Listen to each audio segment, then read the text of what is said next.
نحمده ونصلي على رسوله الكريم اما بعد فاعوذ باللہ من الشیطان الرجیم بسم اللہ الرحمن الرحیم۔ آج انشاءاللہ ہم سورہ بقرہ کی آیات نمبر 61 تا 65 کا ترجمہ اور تفسیر پڑھیں گے۔ وَإِذْ قُلْتُمْ يَا مُوسَىٰ لَن نَّصْبِرَ عَلَىٰ طَعَامٍ وَاحِدٍ فَادْعُ لَنَا رَبَّكَ يُخْرِجْ لَنَا مِمَّا تُنبِتُ الْأَرْضُ مِن بَقْلِهَا وَقِثَّائِهَا وَفُومِهَا وَعَدَسِهَا وَبَصَلِهَا قَالَ تَسْتَبْدِلُونَ الَّذِي هُوَ أَدْنَىٰ بِالَّذِي هُوَ خَيْرٌ اهْبِطُوا مِصْرًا فَإِنَّ لَكُم مَّا سَأَلْتُمْ۔ اور جب تم نے موسیٰ سے کہا ہم ہرگز صبر نہ کریں گے ایک ہی کھانے پر، سو ہمارے لیے اپنے رب سے مانگ کہ ہمارے واسطے نکال دے جو زمین سے اگتا ہے، ترکاری اور ککڑی اور گھی اور مسور اور پیاز۔ اور موسیٰ نے کہا کیا وہ چیز لینا چاہتے ہو جو ادنا ہے اس کے بدلے میں جو بہتر ہے؟ کسی شہر میں اترو تو تم کو ضرور ملے گا جو تم مانگتے ہو۔ یہ واقعہ بھی جزیرہ نما سینا کے بیابان میں پیش آیا۔ بنی اسرائیل بڑی مدت تک بڑے مزے سے آسمانی غذائیں من اور سلوا کھاتے رہے، لیکن اس سے اکتا گئے، حالانکہ یہ غذائیں مفت میں انہیں مل رہی تھی۔ انہوں نے اپنے پیغمبر سے فرمائش کی کہ اس کے بیابان سے نکال کر کسی دوسری جگہ لے چلیے جہاں ہر قسم کی شہری اور دیہاتی کھانے، سبزیاں اور ترکاریاں موجود ہوں۔ حضرت موسیٰ علیہ السلام نے پہلے تو انہیں سمجھایا کہ تمہاری فرمائش ٹھیک نہیں ہے، آسمانی غذائیں جو تم بے مشقت مل جاتی ہیں وہ ان چیزوں سے کہیں بہتر ہے جس کے لیے محنت درکار ہے۔ لیکن جب بنی اسرائیل اپنی بات پر اڑتے رہے تو پھر حضرت موسیٰ علیہ السلام نے کہا کہ چلو کسی بہتر شہر میں جا بسو، وہاں تمہیں تمہاری پسند کے کھانے میسر آ جائیں گے۔ اور ان پر ذلت اور متاجی ڈال دی گئی اور وہ اللہ کے غصے کی لپیٹ میں آ گئے۔ اللہ تعالیٰ نے بنی اسرائیل پر طرح طرح کی نعمتیں اور احسانات کیے، لیکن انہوں نے اس کا شکر ادا نہ کیا۔ اللہ تعالیٰ کے قانون کی نافرمانی کرتے رہے، انہیں من سلوا دیا گیا لیکن انہوں نے اس نعمت پر صبر نہ کیا، بلکہ ادنا درجے کی سبزیاں اور ترکاریاں مانگنے لگے۔ اس ناشکری کی وجہ سے اللہ تعالیٰ کا غصہ ان پر ظاہر ہوا۔ ایک تو یہ کہ ان پر ذلت چپکا دی گئی، چونکہ یہ قوم ہمیشہ مسلمانوں اور نصارہ کے ماتحت رہی۔ ذلت کے علاوہ غربت اور محتاجی ان پر ڈال دی گئی۔ ان میں صرف چند لوگ ایسے ہیں جو خوشحال ہیں، ورنہ کثیر تعداد مفلس لوگوں کی ہے۔ وطن دولت والے بھی بخل اور مال کی محبت کے مریض میں مبتلا ہیں۔ جب چیزوں سے بڑھ کر انہیں دولت کی ہوس اور لالچ ہے، اس سبق سے پتہ چلتا ہے کہ انسان کو اللہ تعالیٰ کی نعمتوں کا شکر ادا کرنا چاہیے تاکہ وہ نعمت باقی رہے، کیونکہ جب تک کوئی قوم اللہ کے احسانات کا شکر ادا کرتی رہتی ہے اللہ تعالیٰ بھی وہ نعمت دیتا رہتا ہے۔ نیز انسان کو کبھی اللہ کے دین پر اعتراض نہ کرنا چاہیے کہ اگر یوں ہوتا تو بہتر ہوتا، کیونکہ انسان کسی چیز کے انجام کی اچھائی اور بلائی سے واقف نہیں۔ ذَلِكَ بِأَنَّهُمْ كَانُوا يَكْفُرُونَ بِآيَاتِ اللَّهِ وَيَقْتُلُونَ النَّبِيِّينَ بِغَيْرِ الْحَقِّ ذَلِكَ بِمَا عَصَوْا وَكَانُوا يَعْتَدُونَ۔ یہ اس لیے کہ وہ اللہ کے احکام نہیں مانتے تھے اور پیغمبروں کا ناحق خون کرتے تھے۔ یہ اس لیے کہ نافرمان تھے اور وہ حد سے بڑھتے تھے۔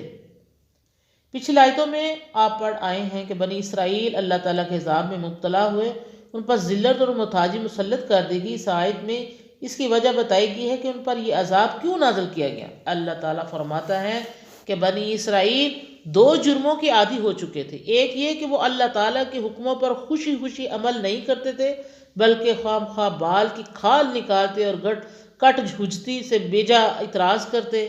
دوسرا جرم یہ تھا کہ انہوں نے اپنے نبیوں کو قتل کیا۔ اللہ تعالیٰ نے ان میں حضرت موسیٰ علیہ السلام کے بعد بہت سے نبی بھیجے، لیکن انہوں نے کسی کی نہ سنی بلکہ ان کے دشمن بن گئے، بعض پر بہتان لگائے اور بعض کو قتل تک کرائے۔ اس آیت میں ان جرائم کی وجہ بھی بیان کر دی گئی ہے کہ وہ اللہ اور اس کے رسول کے حکموں کی نافرمانی کرتے تھے اور اس کی مقرر کی ہوئی حدوں سے باہر نکل جانے کی عادی ہو چکے تھے۔ اس کا نتیجہ یہی ہونا تھا کہ وہ اللہ کی آیتوں کی طرف سے منہ موڑے اور نبیوں کو قتل کر دے اور اپنے اعمال کی شامت سے عذاب الہی میں مبتلا ہوئے۔ ان الذين آمنوا والذين هادوا والنصارى والصابئين من آمن بالله واليوم الآخر وعمل صالحا فلهم أجر عند ربهم ولا خوف عليهم ولا هم يحزنون۔ بے شک جو لوگ ایمان لائے اور جو لوگ یہودی ہوئے اور نصارہ اور صابی جو ایمان لایا اللہ پر اور روز قیامت پر اور کام کیے نیک تو ان کے لیے بدلہ ہے ان کے رب کے پاس، اور ان پر کچھ خوف نہیں اور نہ وہ غمگین ہوں گے۔ اللہ تعالیٰ نے اس آیت میں نام، خاندان اور نسل کی بڑائی کی غلط فہمیوں کو دور کیا ہے اور یہ اعلان کیا ہے کہ اللہ تعالیٰ کے نزدیک نام اور لقب کوئی چیز نہیں، اور نہ ہی اس کے ہاں کسی محض نسل یا قوم کی خاندانی عزت اور امتیاز قابل اعتبار ہے۔ لوگ خواہ کسی نسل یا قوم سے تعلق رکھتے ہوں اور خواہ ان کا لقب کچھ بھی ہو، ان کی نجات کے لیے دو باتیں ضروری ہیں۔ ایک یہ کہ وہ اللہ اور آخرت کو دل سے مانیں، اور دوسرے یہ کہ نیک کام کریں۔ اللہ کو مانیں گے تو اس کے احکام کو بھی مانیں گے۔ اللہ کے احکام رسول اللہ صلی اللہ علیہ وسلم کے ذریعے معلوم ہوئے، اس لیے رسول کا ماننا اس میں شامل ہے۔ آخرت کو مانیں گے تو عذاب و ثواب مانیں گے۔ مختصراً یہ کہ نجات اور جزا خیر کے لیے اللہ کا ماننا اور اس کے احکام کی اطاعت کرنا ضروری ہے، اور احکام خداوندی پر ایمان حضرت محمد صلی اللہ علیہ وسلم کی رسالت کے اقرار کیے بغیر ممکن نہیں۔ وَإِذْ أَخَذْنَا مِيثَاقَكُمْ وَرَفَعْنَا فَوْقَكُمُ الطُّورَ خُذُوا مَا آتَيْنَاكُمْ بِقُوَّةٍ وَاذْكُرُوا مَا فِيهِ لَعَلَّكُمْ تَتَّقُونَ۔ اور جب ہم نے تم سے اقرار لیا اور تمہارے اوپر کوہ طور بلند کیا کہ ہم نے جو کتاب تمہیں دی ہے اسے مضبوطی سے پکڑو اور اس میں جو کچھ ہے اسے یاد رکھو تاکہ ڈرو۔ بنی اسرائیل حضرت موسیٰ علیہ السلام سے بار بار اصرار کرتے تھے کہ ہمارے لیے احکام کی ایک کتاب لا دیجئے تاکہ اس پر عمل کر سکیں۔ یہ لوگ وعدے کرتے تھے لیکن دین کی پوری پیروی کریں گے، لیکن جب انہیں تورات دی گئی تو ان کی مخالفت میں آمادہ ہو گئے اور کہنے لگے تورات کے حکم تو بہت بڑے اور باری مشکل ہے، ہم سے ان پر عمل نہیں ہو سکتا۔ اللہ تعالیٰ نے انہیں اس نافرمانی اور بغاوت سے روکنے کے لیے کوہ طور کو حکم دیا جو ان سب کے سر پر بلند ہو گیا۔ یہ دیکھ کر بنی اسرائیل ڈر کے مارے کانپنے لگے اور ان میں مخالفت کی جرت باقی نہ رہی۔ اب تورات کے حکموں کو مجبوراً قبول کیا۔ بنی اسرائیل سے اس مقام پر یہ اقرار لیا گیا تھا کہ وہ تورات کے ماننے والے ہیں اور چو چراغ اور حیل و حجت سے کام نہیں لیں گے۔ انہیں کہا گیا کہ اس آسمانی کتاب کے احکام اور مضامین کو زندگی بسر کرنے کا قانون بناؤ، اس پر پابندی سے عمل کرو تاکہ تم میں تقوی، اللہ تعالیٰ کا ڈر اور خوف پیدا ہو۔ ثم تولیتم من بعد ذلك فلولا فضل اللہ علیکم ورحمتہ لکنتم من الخاسرین۔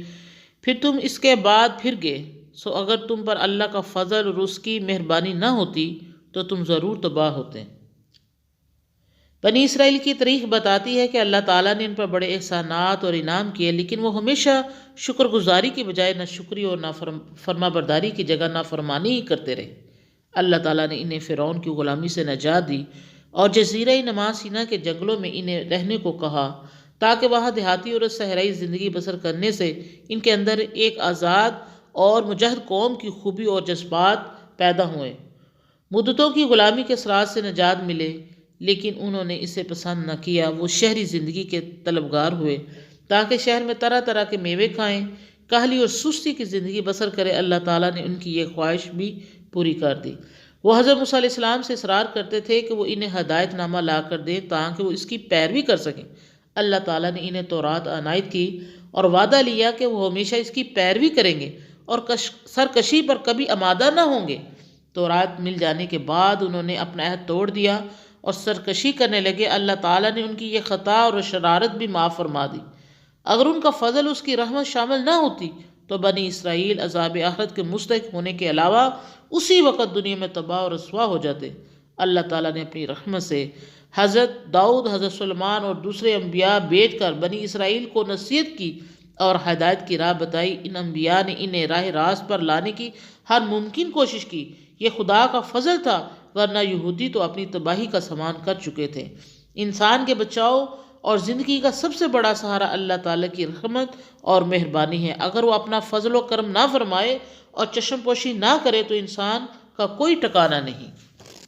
وَلَقَدْ عَلِمْتُمُ الَّذِينَ اعْتَدَوْا مِنْكُمْ فِي السَّبْتِ وَقُلْنَا لَهُمْ كُونُوا قِرَادَةً خَاسِئِينَ۔ اور تم ان لوگوں کو خوب جان چکے ہو جنہوں نے تم میں سے ہفتے کے دن میں زیادتی کی تھی، تو ہم نے ان سے کہا ذلیل بندر ہو جاؤ۔ یہ واقعہ اسی عبادی کا ہے۔ یہ لوگ اللہ کے حکم کی خلاف ورزی بڑی چال بازی سے کرتے تھے۔ انہیں حکم تھا کہ ہفتے کے دن مچھلی کا شکار ہرگز نہ کیا کریں۔ اللہ تعالیٰ کو ان کی آزمائش بھی درکار تھی۔ عام طور پر ہفتے کے دن بڑی کثرت سے مچھلی آتی۔ یہودیوں نے اللہ کے حکم کی ظاہری صورت برقرار رکھتے ہوئے ہلا بازی سے ایک تدبیر نکالی۔ وہ ہفتے کے دن دریا کے قریب گڑھے کھود لیتے، مچھلی بڑی مقدار میں پانی کے ساتھ ان گڑھوں میں پہنچ جاتی۔ اس کے بعد یہ لوگ دریا کی طرف والا گڑھوں کا راستہ بند کر دیتے اور اگلے روز ان گڑھوں سے مچھلی نکال لیتے۔ اس مسلسل نافرمانی پر اللہ تعالیٰ نے انہیں یہ سزا دی کہ وہ انسان سے بندر بنا دیے گئے اور ان کی صورتیں مسخ کر دی گئی۔ اس آیات سے معلوم ہوتا ہے کہ بعض باتیں اللہ کی طرف سے صرف آزمائش کے لیے آتی ہیں، یعنی ان سے صاف طور پر یہ واضح کرنا مقصود ہوتا ہے کہ اللہ کے بندے سختی اور آزمائش دونوں حالتوں میں اس کے فرما بردار بندے رہتے ہیں۔ جو بندہ آزمائش میں پورا اترے اس کے لیے آسانیاں ہی آسانیاں ہیں، لیکن بے صبروں کے لیے سزا بہت سخت ہے۔ اللہ سے دعا ہے کہ ہم نے جو کچھ پڑھا سنا، اللہ تعالی ہمیں اس پر عمل کرنے کی توفیق عطا فرمائے۔ آمین یا رب العالمین۔